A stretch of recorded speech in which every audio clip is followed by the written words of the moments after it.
welcome to a brand new episode of the Musafir Stories, India's very own travel podcast, where each week we share the journey of travelers in their own words and relive their experiences with you, our listeners. Hey guys, welcome to a brand new episode of the Musafir Stories. Hope you're all well and are getting ready for the festive season. If you are planning to travel in the coming months, today's itinerary is a great option to consider. On the podcast today, we are joined by Paro from rawdiaries.in, who takes us to a beautiful beach town in North Karnataka. Let's hop onto the episode and find out more.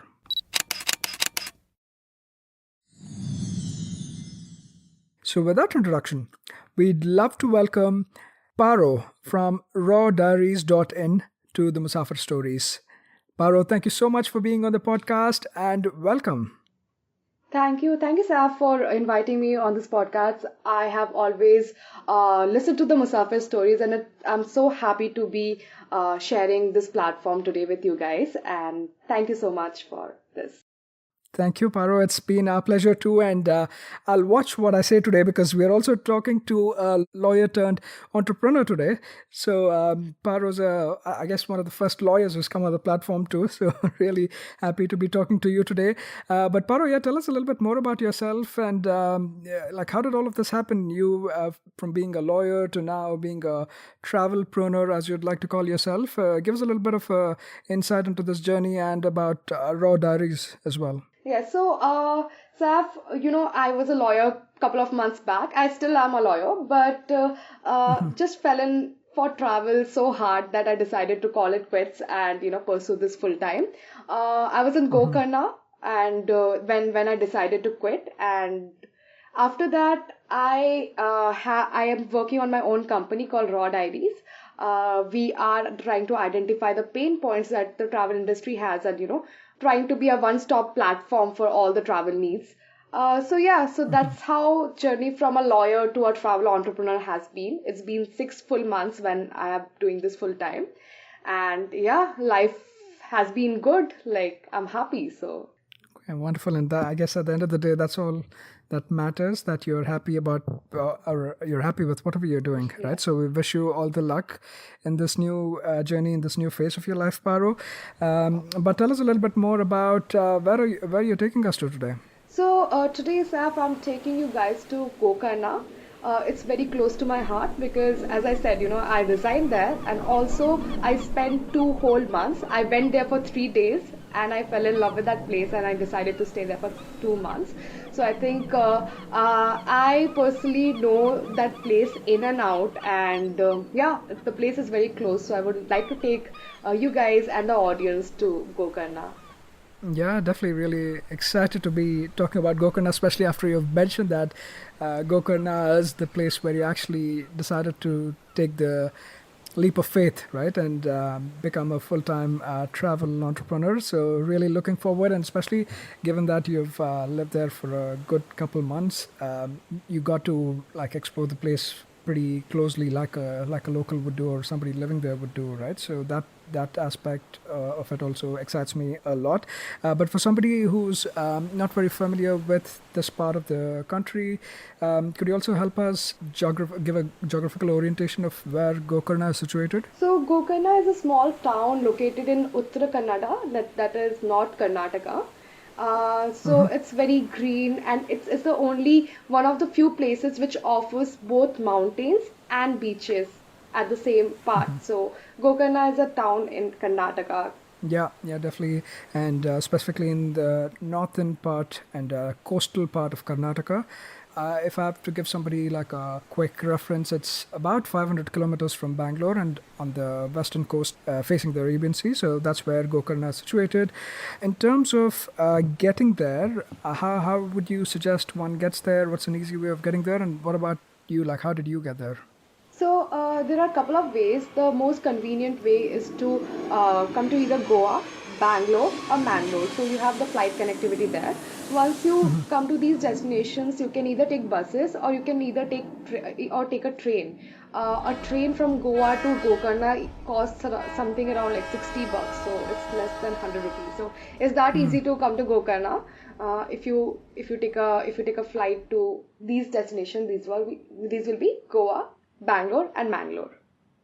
Okay. It's fairly close to Goa as well. A lot of people do it as a part of that circuit, the coastal circuit that they cover off, perhaps making stops first at Goa and then going southwards and making a further stop at Gokarna. But yeah, very, very accessible both by road, train, or even flights, right? Given that it's a coastal town, what time of the year would you suggest is a good time to visit here?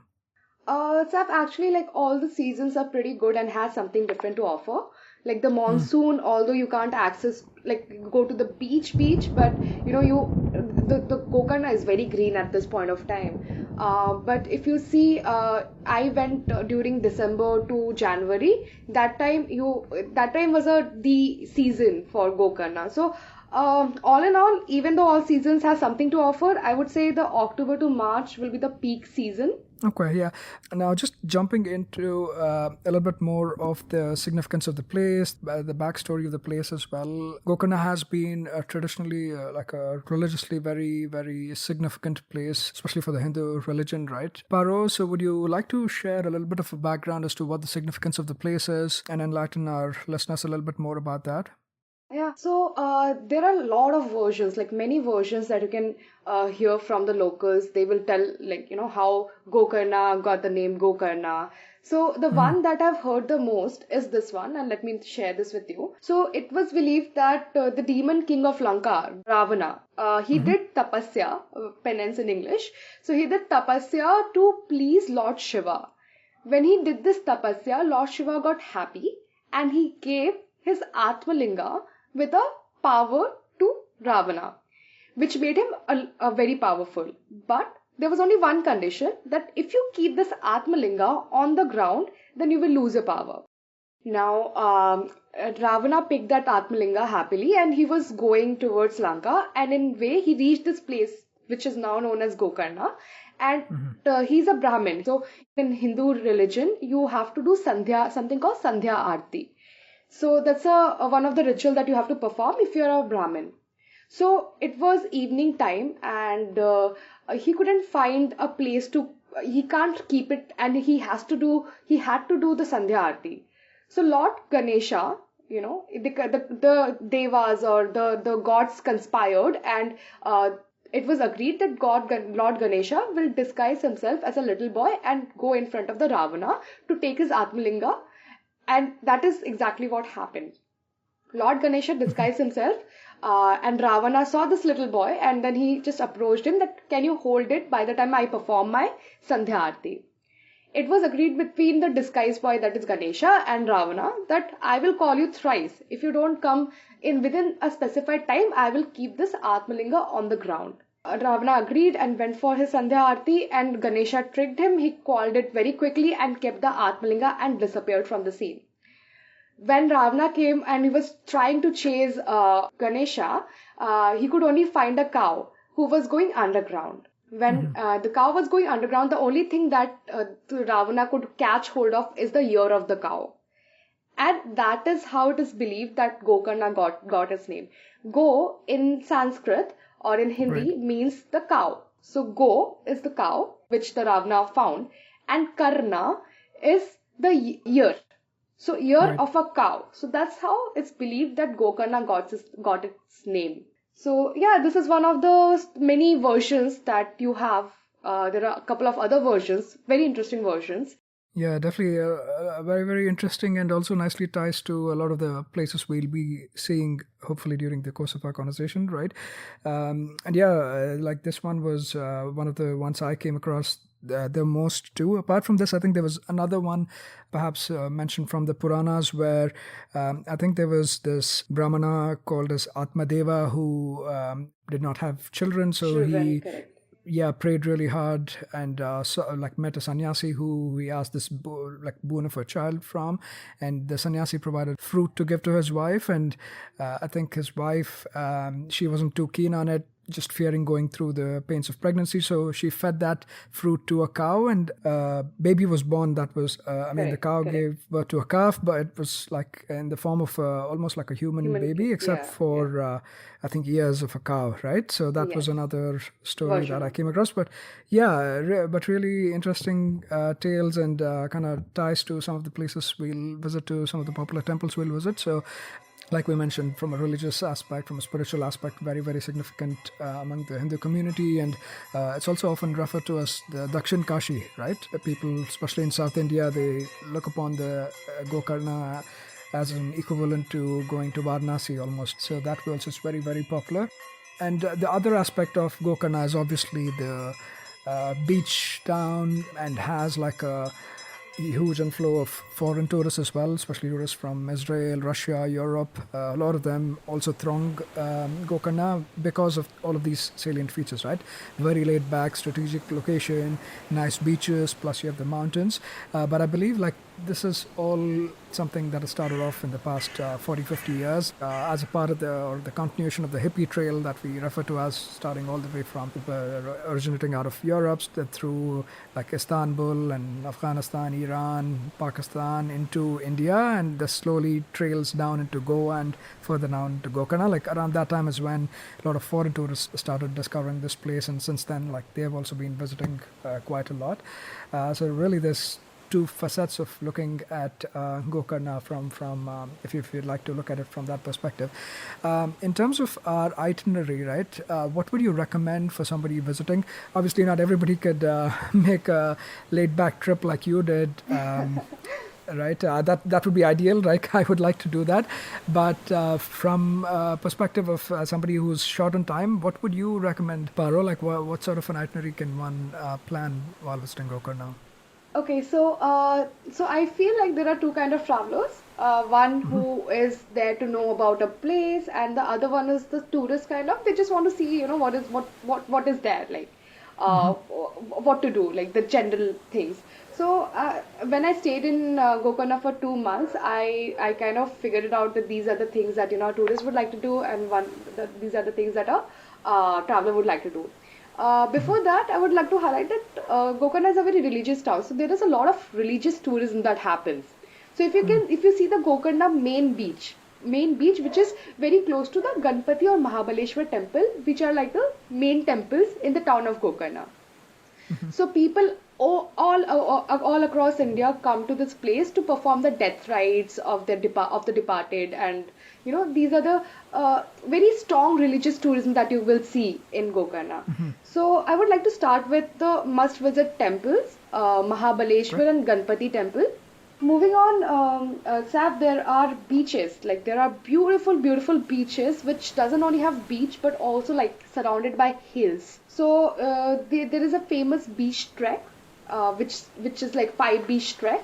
It starts from either Belican or you can start from Kudle. The first one generally starts with the Belican beach, which is like at the extreme side. It's more of a rocky beach. Then you go to a Paradise beach. Paradise is very small sort of beach. You trek there, and it's not very big. There are tents. There is stargazing arrangements out there. From there you move to Half Moon Beach. It actually looks like half moon. Like if you see if you see from a height, you can see a shape of half moon, and that's why it's known as Half Moon Beach. From there you will go to Om Beach, and again Om Beach also got its name because when you see from a particular angle, you will see that the beach and there is a mix of hills, and that is actually in the shape of Om. So right. That's why the Om Beach, and the last beach that will be the Kudle Beach. Kudle Beach is like the happening beach of Gokarna, where you will find a lot of parties and where you will find water sports and all the good shacks. So these are the 5 main beach, and apart from that we have the Gokarna main beach that is more of a religious beach, right?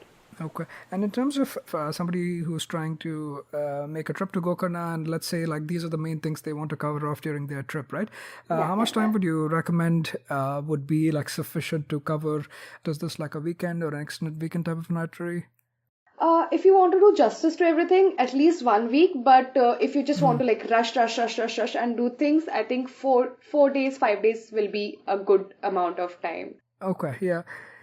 Again, I mean, especially if you're visiting such a place that is known for being laid back, relaxed, you want to kind of take it slow. So let's start to dig down into each of these different places, Paro, perhaps starting with the temples or the religious half of the town, right? And this is more so I guess in the northern part of the town where a lot of the main temples are.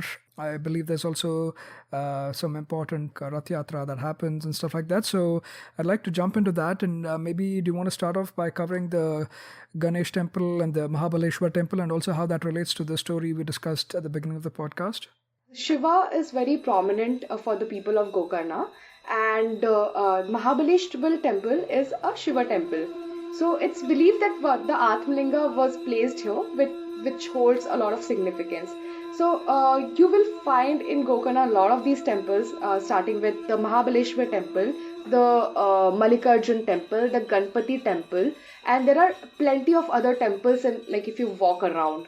I think just a few things to call out, right, about the Mahabaleshwar temple also, like you mentioned, this is where the linga was placed basically or kept by Lord Ganesh, and it is usually recommended that you visit the Ganesh temple, which is not very far off from here.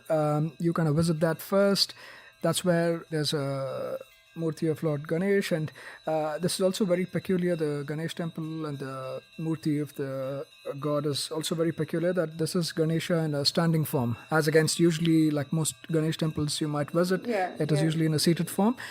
This is again tying back to the story where we said that Lord Ganesh was taking the form of a little Brahmin boy, and he was standing holding the Atmalinga. So that signifies that part of the story as well.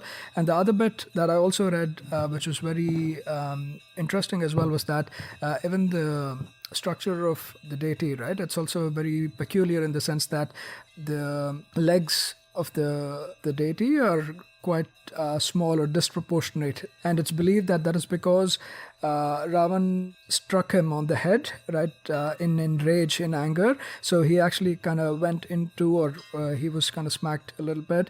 So that's why his legs are much shorter, and also there appears to be like a little bit of a depression or almost like a bump on the head. Also signifies that basically Ravan hitting him on the head in anger because he had placed the lingam, Atmalingam, down. One thing to also keep in mind for both of these temples is that you will need to be in traditional attire, I believe, right? Especially for men, you'll have to have this dhoti or panche that you say. You'll have to wear that, and the other pieces, I think foreign tourists are not allowed inside into the Sanctum Sanctorum, or where the deity is actually placed. So a couple of things to keep in mind. But when you're there, if you get a chance to like speak to some of the priests there, definitely speak to them and get to know some of these intricacies and the significance of the temple and things that are unique to the temple. I think easily should be covered off in about half a day between these two temples, right? For even if you take it slowly, Paro? Not really, Saf. Both the temples are placed very close to each other. If you're going on, let's say, a weekday, then you can cover it within like an hour, honestly. But if you are visiting on a weekend and on a peak time, then it might take more time. As you mentioned, that's correct. Like you have to wear something called dhoti, Right. and only then you can enter the temple. And so you can see a lot of shops outside the temples who are selling this dhoti for 50, or they call it mund in the language. So that you have to wear and get in. Apart from that, they also serve food, like free food, which is like prasadam. Every afternoon till like evenings, at least 7 or 8 o'clock, and you can have that prasadam, which is really amazing. I had it a couple of times. Yeah, so definitely make sure to carve out some time for the visit of these important temples.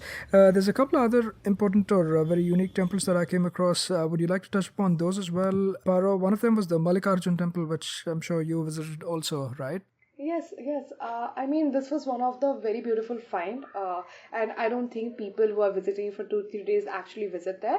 But this place had the best aura that one can possibly ask for. There was so much peace, and there was something different in the air. So when we went for the first time, we cycled there. Gokarna, it's very easy to get cycles and roam around. So we cycled to this place, and it's surrounded by coconut trees. Like just imagination, coconut trees. The Carnatic music is there. The temple priest, he's chanting the mantras, and there is a smell of agarbattis and some very good flower. So that's the aura of this temple, which is very beautiful. And the it's the priest told me that this is the only temple in India which is oval in shape. That's one of the interesting point, and there is a gurukul sort of institution very close to this temple, and these are the people who actually take care of this temple. So yeah, a very good Okay. find, and the architecture of that place is again like something to look forward to.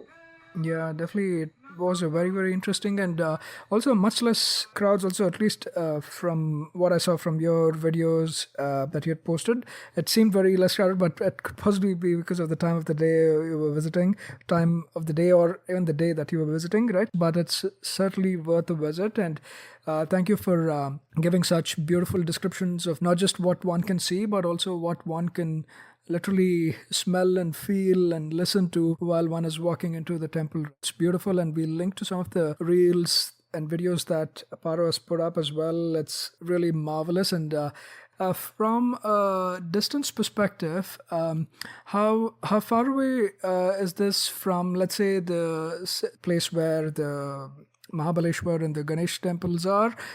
Like, how far away is that, or is this like a little bit of a commute to get there? So it's near the Kudle beach, like all these Okay. temples, the Mahabaleshwar temple and Ganpati temple. That's just beside the Gokarna main beach. Right. This is more near the Kudle beach or the Om beach, somewhere in between those two beaches. This place is situated. So the distance would be like 4, 5 kilometers max, but not much, not Okay. much. Thanks so much for calling this out and giving the beautiful descriptions, Paro. Hopping on to, again, a couple of quick mentions here. One of them was the Rama Tirtha or the Rama temple, right? Paro, do you want to give listeners a quick overview of what that is all about? So apart from this Mahabaleshwar Ganpati temple, there you will also find a Ram Teeth and Jatayu Teeth, which is again like located near the Gokarna main beach. All these can be covered in one day. As you said, if someone is doing the religious circuit, so the must visits are like the Ganpati temple, Mahabaleshwar, Malki Arjun, Ram Teeth, Jatayu Teeth, and there is also a Shiva cave, which is like a cave, and it's like there are, if you go down there, there's only one part from where the sunlight is coming in. There is Shiva right there, and you walk. When you're walking, you can actually the bats are there, so bats will just keep coming. So it's actually a very scary but religious sort of place. But yeah, so these are basically the places that you want to visit if you're doing the religious circuit of Gokarna. Yeah, I mean, especially if you're claustrophobic and also have the fear of bats, then maybe give the Shiva cave a pass. But these other places are definitely very, very interesting. The Ram Tirth as well, even the structure-wise, it looked very different in terms of almost like a wooden structure, right? And Yes. even in terms of its significance, there is this little streamlet of water that comes and it's believed to be very holy. So I see a Correct. lot of tourists and devotees who come there. They carry that water back as well, and it's also like right on the beach, right? This temple, like Yes. it's almost Yes. like on the beach Yeah. itself. Yeah. So a little hike of a few steps, and you get there. This is the one where I think the story goes back that. Lord Ram, after killing Ravan, who was a Brahmin, basically he came here for penance or to wash off his sins, something on Yeah. those lines, right? That's the Yes. story tied to the space. Yeah, we covered, I think, quite a bit of time going through the religious circuit or religious part of Gokarna. And like we said, traditionally and historically, this has been the main feature of Gokarna, why people have been thronging and visiting Gokarna from all over India, right? But in the past like 30, 40, 50 years, there's also been the beach and the more nature-related aspects of Gokarna that have kind of come into prominence and gotten a lot of attention from a lot of foreign travelers as well. I thought a great way of covering the main beaches was that beach trek that you mentioned at the beginning, right, Paro? That might be like a brilliant way of covering off a lot of these main beaches, and each of these like has some USP to offer. But in terms of that trek itself, how doable is this in terms of time taken? How much time does it take? Difficulty, like is it easy, medium? What do you suggest? Like, can you share some details about that? So this beach trek is not like it's not a very easy trek. There you have to wear shoes, like proper shoes. You can't just walk around. There are parts where you have to like jump from one rock to another, and so it's somewhere between medium and easy trek. But yeah, everyone can do it. Like if you don't have any significant body problems, you can definitely do it. The time, like you have to leave early because otherwise the sun gets really harsh. So we used to leave by 5 o'clock. Since I was there for 2 months, I kind of did this trek so many times. So we used to leave by 5 o'clock, reach 5:30 Pelican, and with like everyone's speed, like the average speed of the group, we used to take at least 5 hours to reach to Kudle. Okay. Yeah, definitely not a walk in the park type of thing, right? It is a little bit of like you said, climbs and descents and everything, and also basically it ties back to that point that this is like hills and the beach, almost like the confluence of them. So you're kind of trekking and hiking through a lot of these different terrains too. But a great way to cover off all of the important beaches, like I mentioned. Om Beach, right? Always, especially if you're living in Karnataka, you always hear about this. And Om Beach used to be, even back in the day, very, very popular, at least to the Karnataka crowd. Now, obviously, it's kind of gotten much more attention as well. So, very popular beach. And these days, like Paro mentioned, Kudle Beach is also very hip and happening type of beach. But what are some of the activities that might be an option too as you're visiting some of these beaches? Yeah, before that, I would really like to share one funny thing, okay? So basically, there are 5 beaches, right? And one of them was is Kudle Beach, and it's spelled as Kudle, right? If in 2 months there were more than 10 people who called it Cuddle Beach. So it used to be a funny sort of conversation, and we used to like pick these people up and like, do you want to cuddle? Let's go to Cuddle Beach, sort of thing. So yeah, so that's one funny story. Yeah, but yeah, I mean, I can't blame them, right? yeah, true that. We Isn't like the cuddle. same vibe also, but yeah, Yeah. it's Kudle Beach, just for pronunciation Nazis, it's Kudle Beach. Yeah. But yeah, funny story there. Yeah, please carry on. You were going to also share about some activities one can indulge in, apart from cuddling, I guess. Correct. So, as I said that, the Gokarna main beach is more about, the one side of it is more about religious tourism. The other side of it has like really good, a lot of foreigners go there. It's very far away. But once you reach there, you will get a lot of Israeli, like all the foreigners are at that side of beach. And you will get like really good cafes like Bhagwan Cafe. And then there's this property called the Space. So a lot of good cafes at the end of the Gokarna main beach. So that's why Gokarna. So all the hotels is near this Kudle and Gokarna main beach. For the other beaches, you don't find a lot of people staying or living there. There's just like place of occupation, but the entire population is around these 2 beaches. Just want to add that. Moving on to Kudle Beach or Cuddle Beach. Apart from cuddling, there is a lot of water sports. The Mystic Paradise, karke, there is one. They organize all these water sports, so you can have kayaking there, jet skiing, and name it. Like you have all these the mainstream water sports, but. What I think makes this stand out from all the kayaking and other water sports experiences that we might have in other places? this particular place offers hills view. So when I'm kayaking, I can actually see a sunset happening behind a hill while I'm in a beach. So like the idea of it sounds so cool. So I experienced that. So that makes it like a kind of stand out from the crowd, and also that it has like really good beach shacks. You will find the crowd either in Kudle or in Gokarna main beach. Then we have Half Moon Beach. Half Moon Beach is very, very beautiful, and if you have heard about, the Gokarna is also famous for phytoplanktons. These are bioluminescence. These are basically microorganisms. I'm not sure if they're bacteria or microorganisms, but these are basically kind of organism which grows in the dark. So when there was a lockdown, like 2020, when Corona thing happened, Gokarna was lit in purple color, like purple blue color, because of this bioluminescence, and you can sight it in Half Moon Beach. I So see. Half Moon Beach mein you can't go directly, right? It's not motorable, right?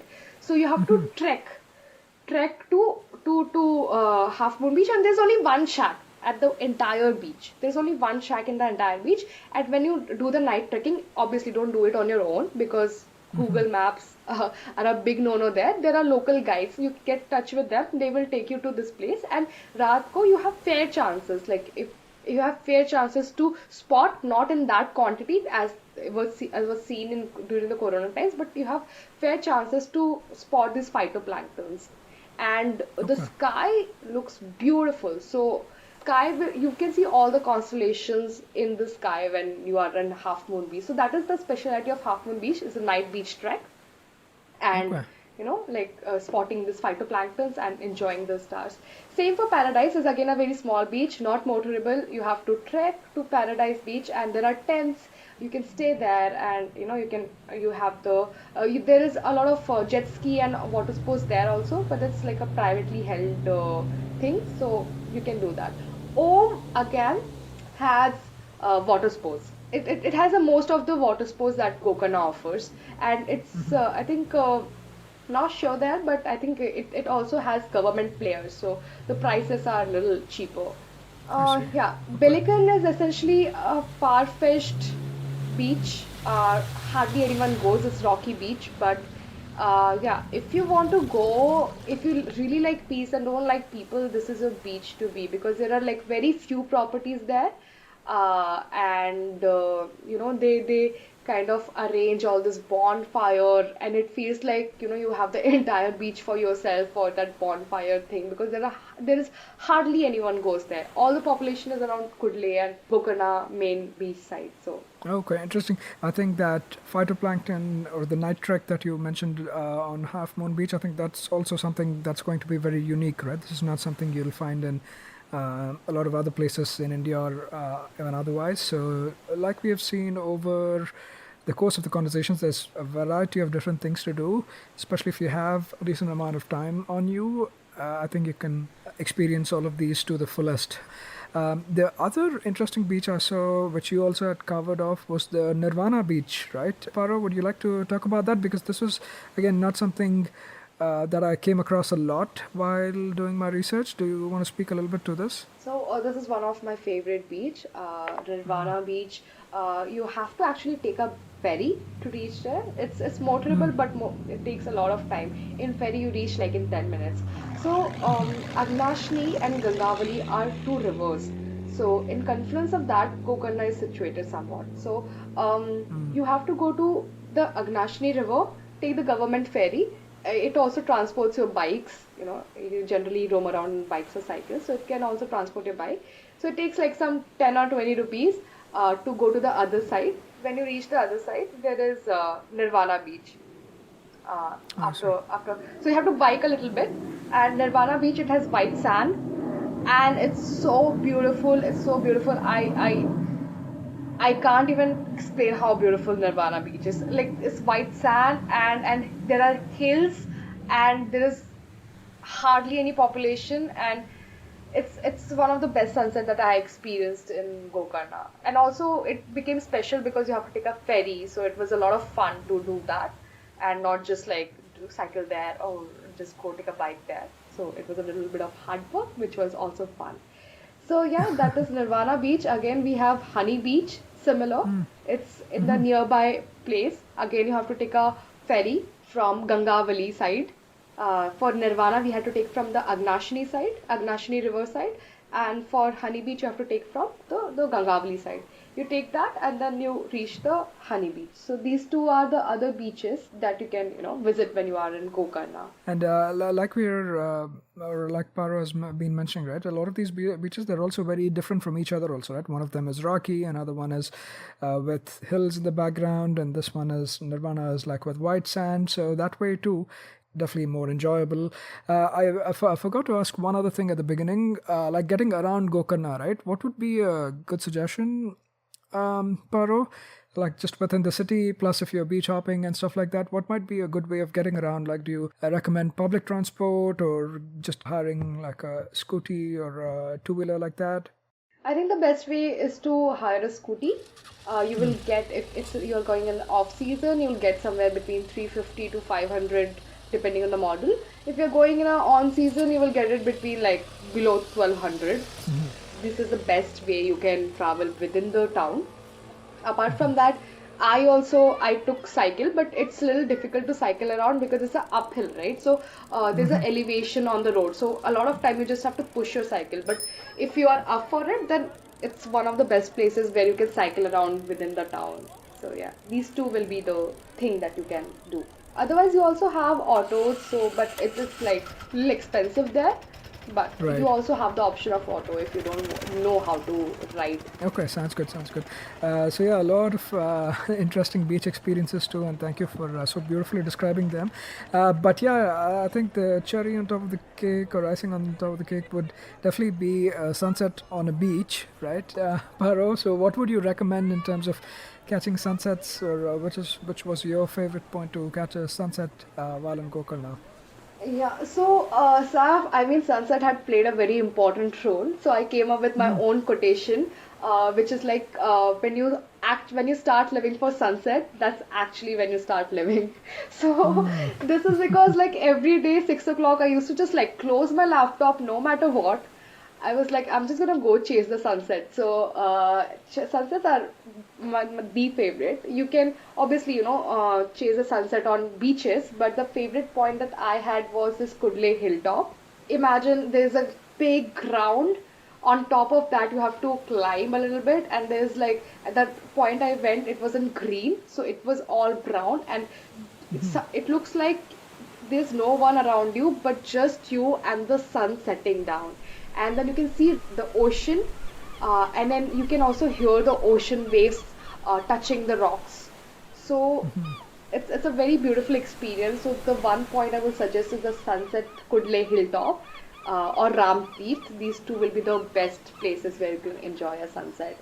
Okay, yeah, wonderful. But yeah, nothing like catching a peaceful sunset, and especially in this case, looks like it's from a hilltop while you're just like at the edge of the sea, beach, Arabian Sea. Yeah, so it gives you the best of both worlds, and I can literally feel the wind kind of hitting me in the face as we watch the sunset, right? So I think that's a beautiful experience to have and something to not miss out on. And obviously, if you are a beach person that likes to enjoy, there's a variety of beaches where you can see the sunset as well. So if hilltop is not your thing, definitely make sure you cover it on a beach. I think we've done a very thorough overview of a lot of the beaches and the different activities and the experiences one can enjoy while beach hopping, almost, right? Paro, anything else that you'd like to call out in terms of experiences that are related to the beach side, or you think we're good to move on to the next? I think apart from that, a cafe shack hopping is a very must do because you have like best shacks giving you best food.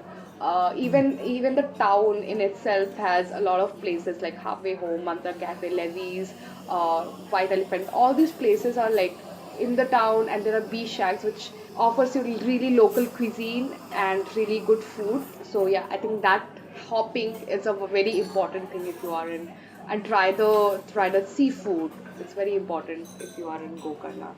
Yeah, definitely. I think beaches and cafes almost go hand in hand, right?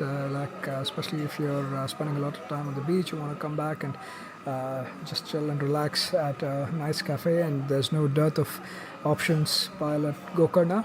And in terms of, I guess, even cuisines and options, it's not a problem at all, right? Especially with the international crowd in the city. There is like a variety of options, right? Paro, if you'd like to try out different cafes, different cuisines. You will find all kind of places. You will find Israeli cuisine. You will find American cuisine. You will find like proper local cuisine. You will also find like North Indian cuisine. So, uh, in terms of food, you will have no problem. Just one thing, that everything in the town closes by 10:30 max. So it's very difficult to find food after that. So make sure that you have either taken your food, and there's no delivery, right? So there's no Swiggy. There is, so just like eat your food on time and then party. So that is the only rule that you have to follow. But apart from that, you will find all kind of cuisines in Gokarna. Okay, wonderful. Now, in terms of just moving on from the beaches and the cafes, in terms of other things to do in Gokarna, are there other shout outs you'd like to give, Paro, in terms of what one could try out, or even maybe places in the vicinity one could visit? Like, again, if you have an extended itinerary and you have the time, what are some of the other things one can do? These are the things that tourists generally do. Like in a close vicinity, not exactly in Gokarna, but within 100 kilometers of Gokarna, you have something called Mirjan Fort, which is in Mirjan. So it's like an hour from Gokarna, not even an hour. And then you have Murdeshwar, which is like 80 kilometers from Gokarna, which is very famous. It has the I forgot the number of stories, but it's one of the it's the second highest Shiva statue is there. So for Shiva fans, it's a must go to place. Then you also have Yana caves. Yana caves are like this rock formation, natural rock formations that you have, very beautiful rock formations. You have to trek a bit, but then again, this is something that you won't see very often. Like I haven't seen apart from Yana caves. So these are like natural rock formation caves. Then you have Vibhuti Falls. Like I got really lucky with my friends when we went to Vibhuti Falls. There was no one, and we could just like have the entire fall, which is very beautiful, very scenic, and very peaceful, all for ourselves. But generally, there are a lot of people if you go on weekends. So that's, and then Honavar. Honavar was again a surprise. I mean, it gave you the Kerala feels, because there are like palm trees and coconut trees near the river. So when you have the boating option there, which you can book and go. So I went during the sunset time, and it was again very blissful and very peaceful. And you can listen to the voice of animals, insects, birds, and obviously the motor of the boat. But then at times they just close the motor, and then let you enjoy the nature. So I think these are the couple of places that I would like to, like if you're going, and if you're going for some time, please do cover these places as well.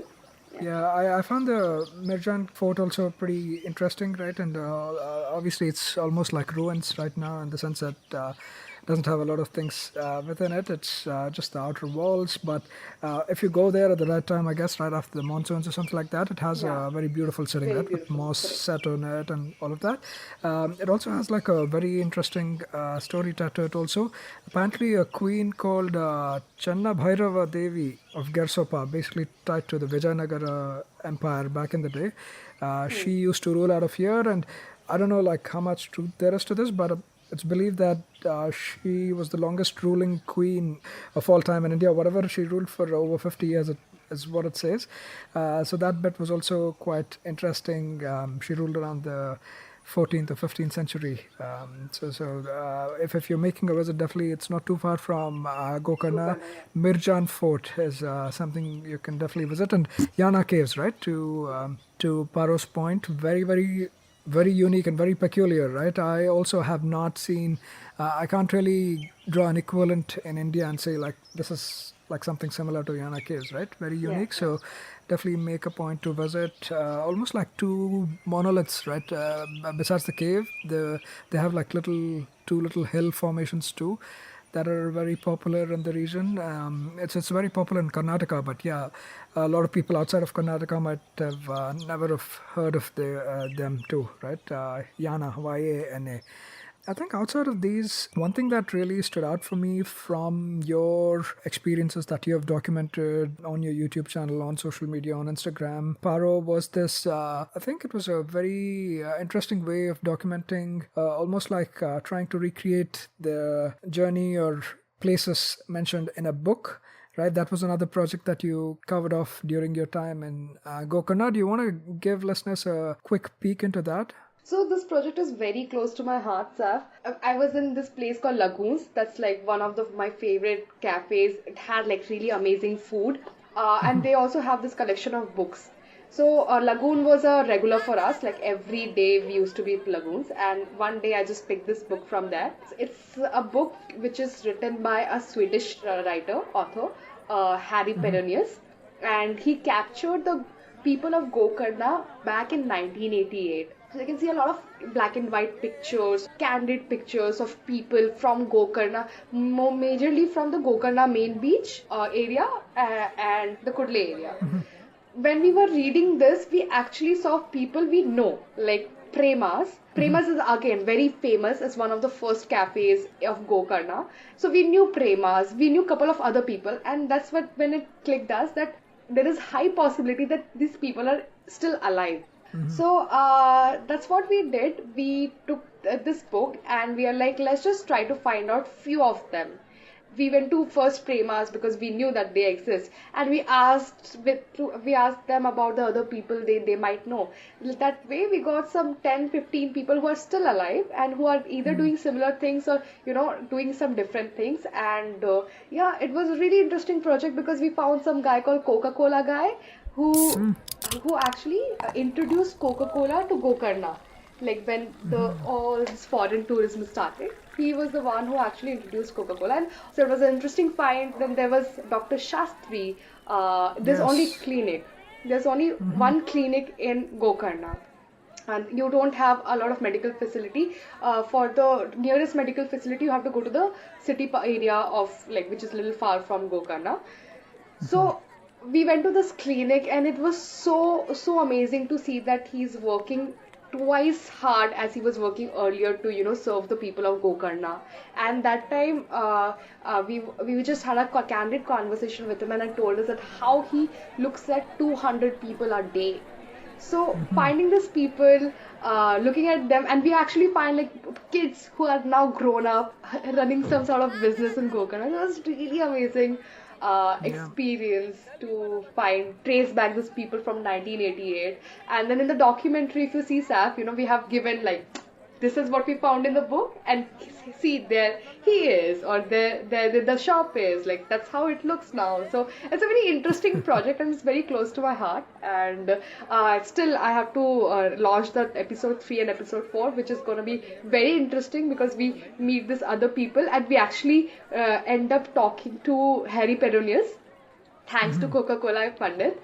He actually made us talk, so that is the ending, the cherry on the top, where complete project. That finally you're talking to the author of the book. So that is the project. Brilliant. It was really beautiful to watch, and I'm sure it was as exciting to go through this journey of finding people that are actually people and places that are captured in the book called as Shiva Moves On, right? So one other thing that I'd like to call. And finally, Paro, as we kind of try to start wrapping this up, obviously given the importance and significance of Lord Shiva and Ganesha in Gokarna, Shrivaratri and Ganesh Chaturthi are very, very popular festivals in this region, right?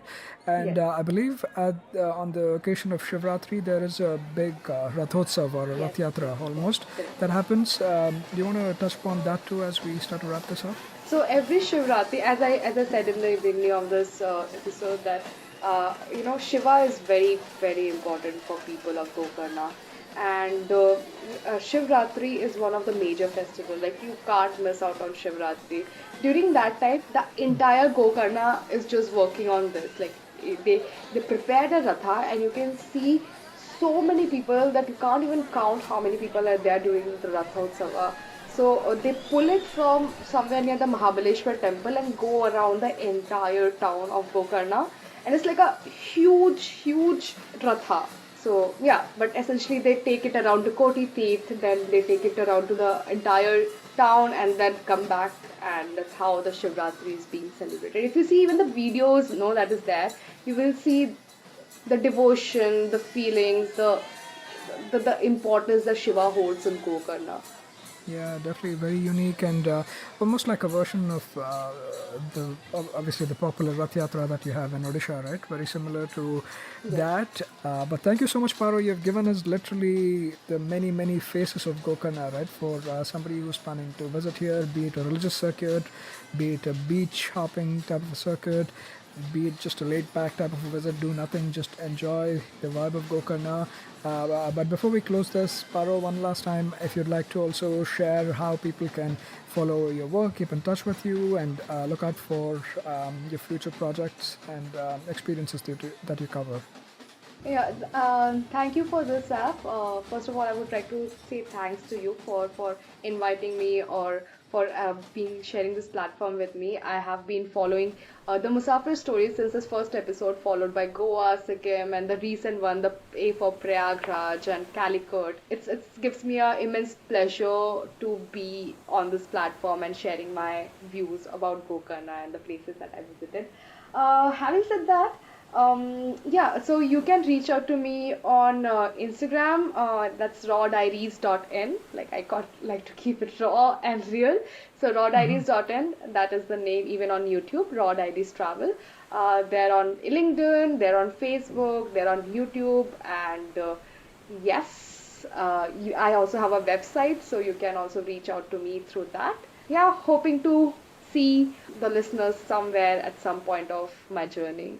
Thank you so much, and thank you for those kind words. And Musafir Stories lives, and it's probably living because of OGs like you, right? Of traveling, who do the actual traveling, who are kind enough, nice enough to come and share these experiences with other listeners and also inspire them, right? Otherwise, we wouldn't even exist if it wasn't for people like you who are traveling and kind enough to come and share those experiences. So thank you. I'd like to thank you for sharing these and also for inspiring a lot of us to kind of take this up. And you've taken the leap of faith, so we'd like to wish you all the best as well, Paro, and whatever you do in your life and your next step with Raw Diaries and with your other projects as well.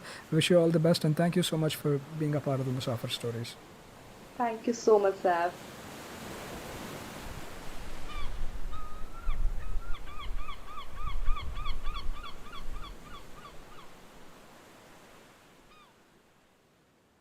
That was yet another great episode on the Musafir Stories.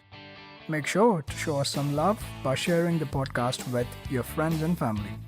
We are on Instagram and Twitter at Musafir Stories. If you like this podcast, don't forget to check out other interesting podcasts on the IVM network. You can listen to us on the IVM podcast app or the website. Follow us on our social media. We are at IVM Podcasts on Twitter and Instagram.